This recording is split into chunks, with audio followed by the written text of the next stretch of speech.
it almost feels like a fleeting sensation of hope.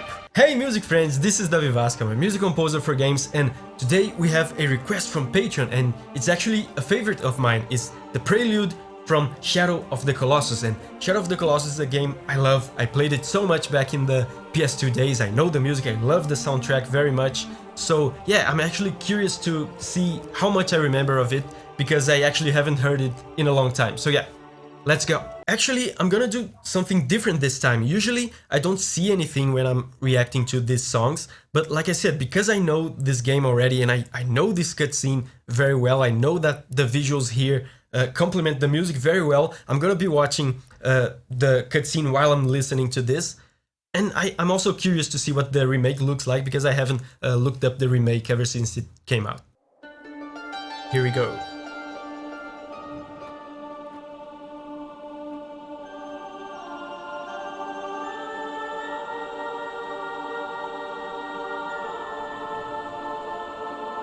The flute? Yes. This is burned into my brain.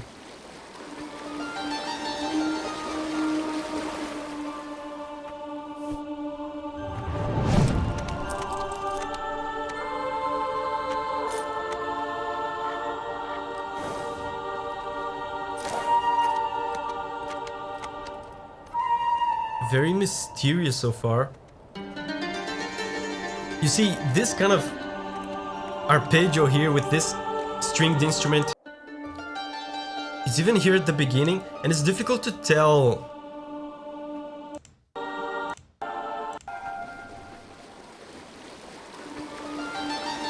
Again, it's difficult to tell what instrument this is exactly. My best guess is that it sounds a little bit like a qanun, which is a stringed Persian instrument from the Middle East.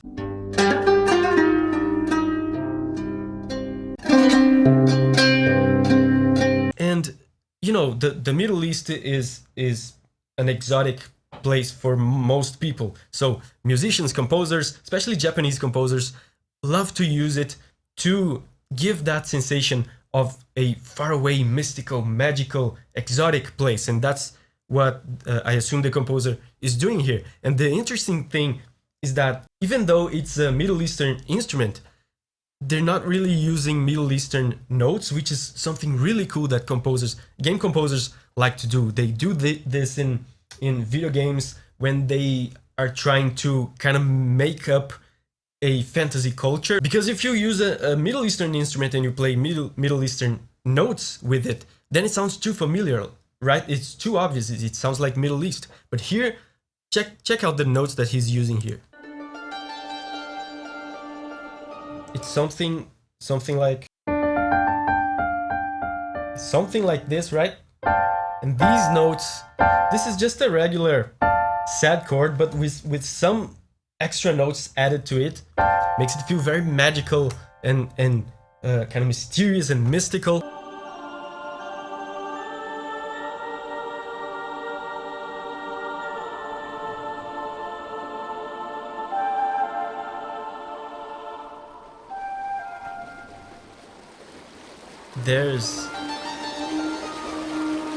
There's a lot of silence in between the phrases.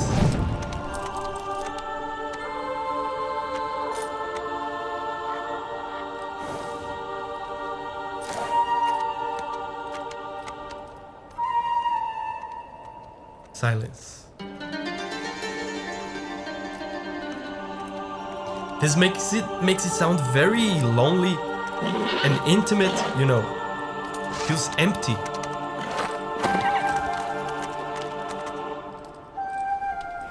Oh, and then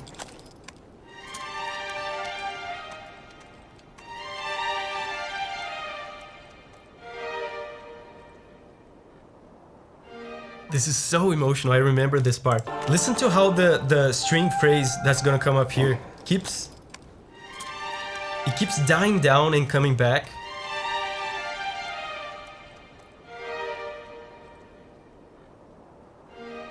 It's like it's struggling to keep going. It keeps coming back, and it's like a whisper. It keeps coming back to the surface, but it feels like it's losing intensity. This last one is like a little sound, a little whisper. It sounds so intimate, you know, and so emotional. If you put, you know, epic, loud, adventurous music over this, I feel like you could almost get away with it, but it would change completely the tone of the scene. With this music, with this intimate, lonely music, you know, this is not like an epic, fun adventure.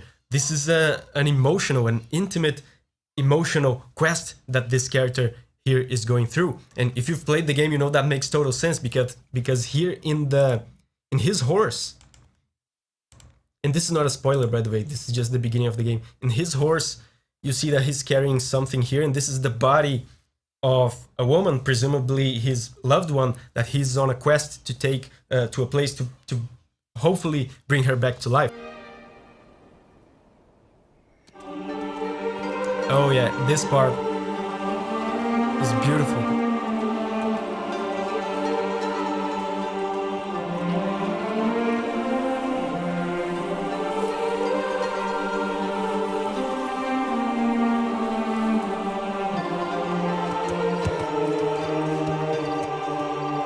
So, and again it dies down into silence, and the flute again comes back. I wonder if there's any meaning to this flute. It keeps coming back, playing kind of the same notes over and over again. I wonder if it symbolizes something. Probably does, but I can't think of anything right now. But what I was going to say is that in this part here, the music picks up in intensity a little bit. It's a little bit louder, and there's less moments of silence in between. And you can see in the video here that this is it's a different area from before. It looks a little bit more positive because there's a bit more life and a bit more green. It's a little bit more beautiful. So there's less loneliness in the music. And this, by the way, this technique that he's using here. So, do you hear how the choir sings a phrase and then the cello imitates that phrase right after the choir?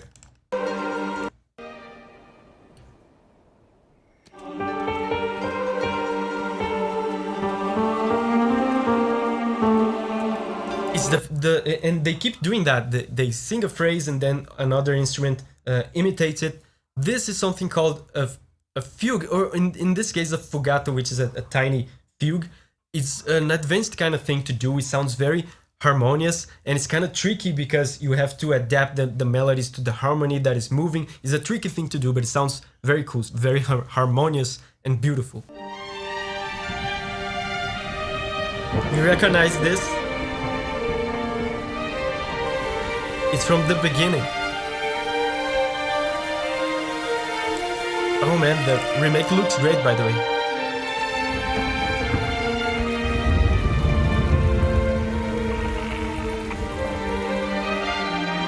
Oh, it's rising now.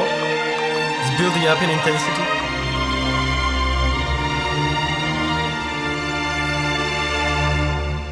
And a little bit more positive now as well.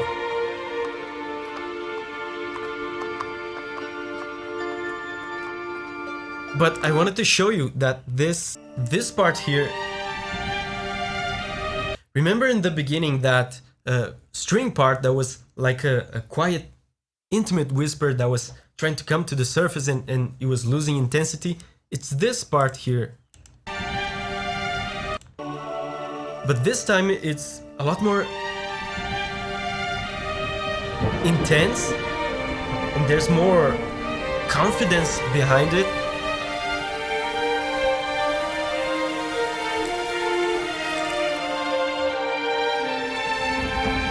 And I actually thought of something.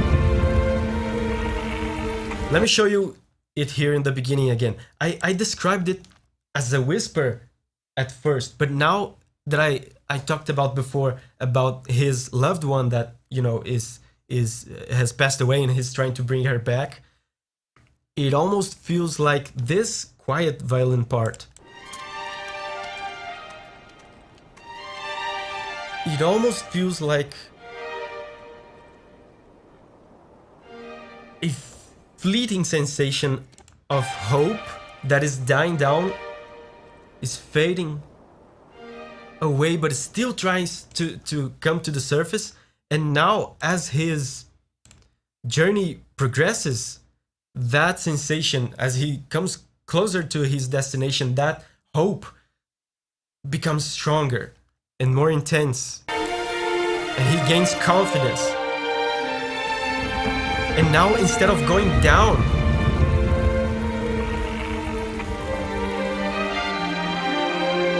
that phrase goes up, keeps going up and building up.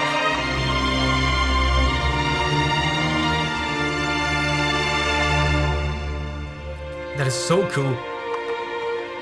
And there's a lot more peace in the music now.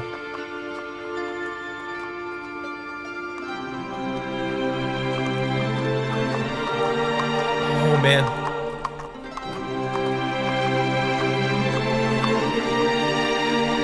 So good.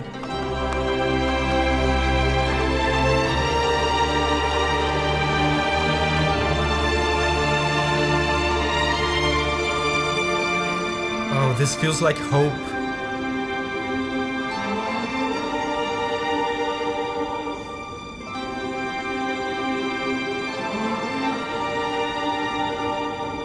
Let me see what he's playing here. So this part is actually pretty simple. It's just two simple chords. This part feels so powerful and emotional. It's funny to think that it's just two simple chords. And during the track, up until this point, there was never a big focus on happy chords. It was mostly sad chords because the tone of the cutscene and the story asked for a more melancholic tone. Now it's the first time that it's really focusing on happy chords here. I'm gonna show you.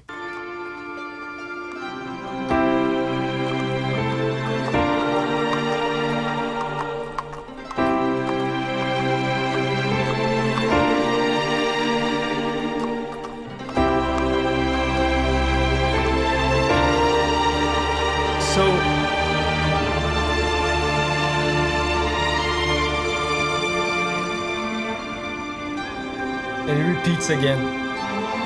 So powerful. And about these two chords,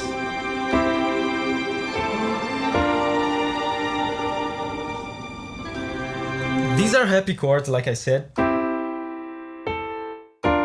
But what I think is interesting about these two happy chords and why I think they work so well for the context here is that they feel positive. There's a sense of accomplishment here because the character arrived at his destination, but despite feeling positive, they do not feel like home. There's a chord that I like to call here on the channel the home chord.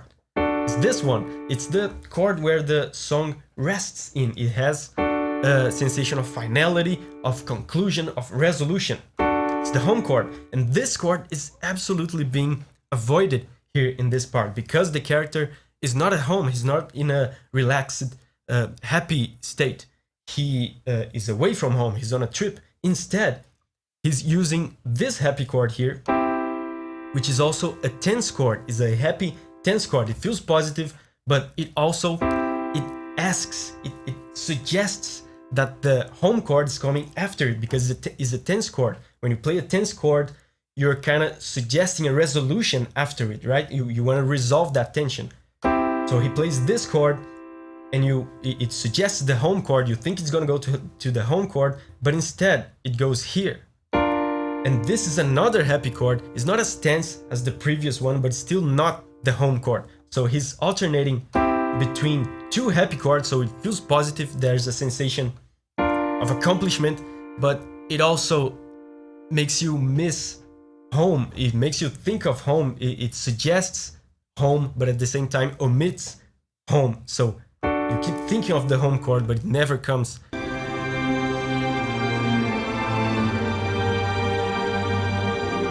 This is incredible. Man, I have to play that remake. Oh. The song ends. So the song ends on that tense chord that I talked about, the tense happy chord. The chord that reminds you of home, but it's actually not home.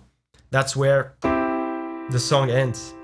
This track was suggested by Overdrive on Patreon. Hooray, Overdrive! Man, that was a blast from the past. If you like sharing the music from the games that we love, from that PS2 era, that nostalgic PS2 era, I have a video on Final Fantasy XII music over here, and over here I'm gonna put a video that YouTube thinks you want to watch.